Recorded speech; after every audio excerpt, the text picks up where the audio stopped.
හොඳයි. කෙනෙක් කර සැකයක් ඇති වුණාම අපි සාමාන්‍යයෙන් දුවන්නේ ඒක ඇත්තද බොරුද කියලා හොයන්නනේ. හැබැයි අද අපි ඒ පාරේ යන්නේ නෑ. අපි කරන්නේ යන්නේ ඊට වඩා ගැඹුරු දෙයක්. ඒ තමයි සම්බන්ධතාවයක් ඇතුලේ කෙනෙක්ගේ හැසිරීම පිටිපස්සේ තියෙන මනෝවිද්‍යාත්මක පැත්ත තේරුම් ගන්න එක.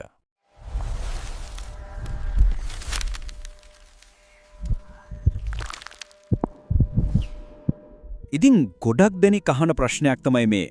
මොකද අර කෙනෙක් වංචා කරනවා කියලා හරියටම කියන්න පුළුවන් එකම එක ලකුණ.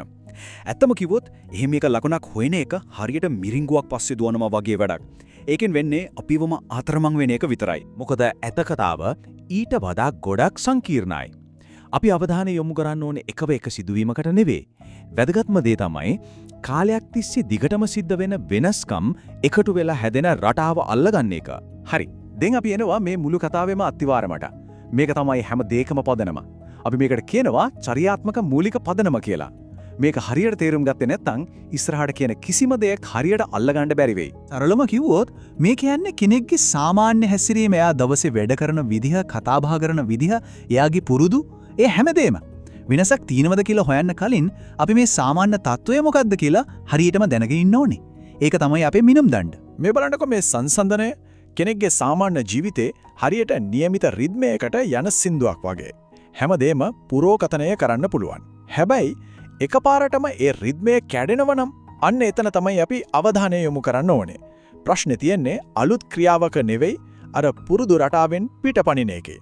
හොඳයි. එහෙනම් අපි බලමු පළවෙනි ඉඟි කාණ්ඩය මොනවද කියලා. මේවා කෙලින්ම සම්බන්ධ වෙන්නේ මනසත් එක්ක.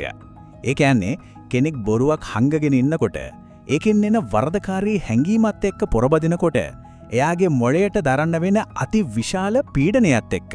හිතලා බලන්න බොරුවක් හංගගෙන ඉන්න එක මොළයට කොච්චර අමාරු වැඩක්ද කියලා. ඒක හරියට එකපාර ගොඩක් බෝල අහසේ තියාගෙන ඉන්නවා වගේ. ඉතින් මේ මානසික බර, ඒ කියන්නේ කොග්නිටිව් ලෝඩ් එක වැඩි වෙනකොට සමහර දේවල් අතින් ලීක් වෙන්න, එහෙමත් නැත්නම් පාලනයෙන් තොරව එළියට පනින්න පටන් ගන්නවා. පුංචි ප්‍රශ්නකට දිග විස්තර දෙන එක, එකම කතාව විවිධ වෙලාවට කියද්දි පරස්පර වෙන එක, උත්තර මගහරණ එක වගේ දේවල් මේ හැම එකෙන්ම පෙන්වන්නේ අර අපි කියපු මානසික පීඩනය තමයි.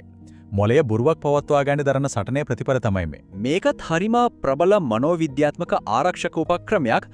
අපි කියනවා ප්‍රක්ෂේපණය කියලා.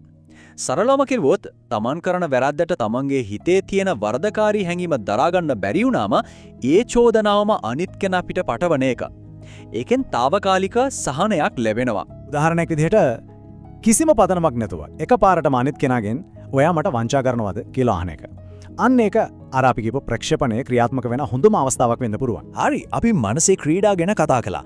දැන් අපි යමු ඊළඟ කොටසට. ඒ තමයි හදවතට සහ පුරුදු වලට සම්බන්ධ වෙනස්කම්. ඒ කියන්නේ චිත්තවේගීය පැත්තෙන් සහ එදිනෙදා චර්යාවන් වල සිදුවන මාරුවීම් දිහා බලමු. මේක පිටිපස්සේ තියෙන මනෝවිද්‍යාත්මක સિદ્ધාන්තය හරිම සරලයි. ඒ තමයි බැඳීම් න්‍යාය. හිතන්නකෝ කෙනෙක්ගේ චිත්තවේගීය ශක්තිය කියන්නේ සීමිත දෙයක්. ඉතින් ඒ ශක්තිය, ඒ ආයෝජනය වෙන කෙනෙක්ට හරි වෙන දෙයකට හරි යොමු වෙන්න පටන් ගත්තම ස්වභාවිකවම ප්‍රධාන සම්බන්ධතාවයෙන් ඒක අඩු වෙලා යනවා. අන්න ඒකයි ඈත්වීමකට මඟ පාදන්නේ. ඉතින් අර විදියට චුත්තවේගීව ඈත් වෙනකොට සම්බන්ධතාවයක මේ වගේ දේවල් දකින්න ලැබෙනවා. ආදරෙන් කතා කරන එක, ශාරීරික සෙනෙහස අඩු වෙනවා, එකට කරන දේවල් ගැන උනන්දුව නැති වෙලා යනවා, හිතින් ගොඩක් දුරස් බවක් දැනෙනවා. ඒ වගේ දේවල්. දැන් අපි බලමු මොළේ ඇතුලේ මොකද්ද වෙන්නේ කියලා. අලුත් ආදරයක්, අලුත් ආකර්ෂණයක් ඇතිවනකොට මොළේ ඩොපමයින් කියන රසායනිකය නිකුත් වෙනවා. මේක හරියට සතුට දෙන හෝමෝනයක් වගේ.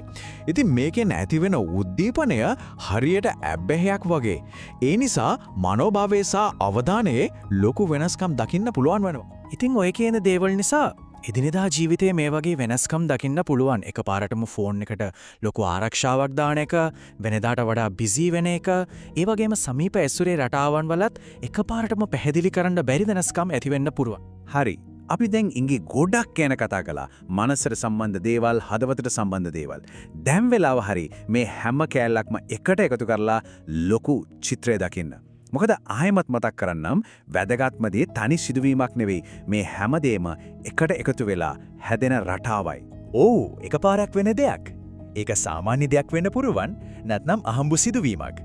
ඒත් වෙනස්කම් කිහිපයක්, එකිනෙකට සම්බන්ධ නැති වගේ පේන වෙනස්කම් පොකුරක් එකම කාලෙක සිද්ධ වෙනවා නම් අන්න ඒකෙන් කතාවක් කියවෙනවා. මෙන්න මේ වගුවෙන් අපි කතා කරපු දේවල් ලස්සනට සාරාංශගත වෙනවා. බලන්න එක පැත්තක තියෙනවා අපි දකින හැසිරීම් රහස්‍යභාවය වැඩි වෙන එක, චිත්තවේගීව ඈත් වෙන එක වගේ දේවල්. අනිත් පැත්තෙන් තියෙනවා ඒ හැසිරීම් පිටිපස්සේ තියෙන පුළුවන් මනෝවිද්‍යාත්මක හේතුව. මේ දෙක අතර සම්බන්ධය තේරුම් ගන්න එක තමයි වැදගත්. ගොඩක් වෙලාවට අපි හිතට දැනෙන දෙයක් තියෙනව නේද? ඒ කියන්නේ ඉන්ටියුෂන් එක. ඒක ඇත්තටම අපේ මොළය මේ රටා හඳුනා ගන්න පාවිච්චි කරන හරිම ප්‍රබල මෙවලමක්.